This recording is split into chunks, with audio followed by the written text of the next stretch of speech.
పుష్ప ఫలభరితంబులై తరువనంబులుప్పే.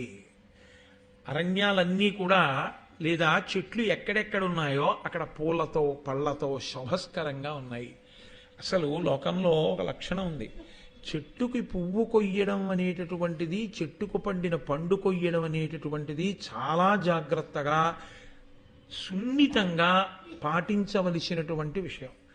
ఎందుకంటే ఓ చెట్టు పువ్వులు పూసింది అనుకోండి, ఆ చెట్టుకి ఒక్క పువ్వు లేకుండా రోజు ఆ చెట్టు పువ్వులు కోస్తున్నారు అనుకోండి, ఆ చెట్టు ఏం చేస్తుందంటే శాపవాక్కు విడిచిపెడుతుంది. ఎందుకంటే అది దానికి ప్రాణం ఉందండి.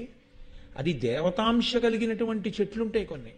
అది చూసి చూసి చూసి చూసి ఏం చేస్తుందంటే, నాకు ఒక్క పువ్వుతో నిలబడనివ్వట్లేదు కాబట్టి నువ్వు నిస్సంతువగుదువుగాక, నీ ఇంట పిల్లలు లేకుండుదురుగాక అంట.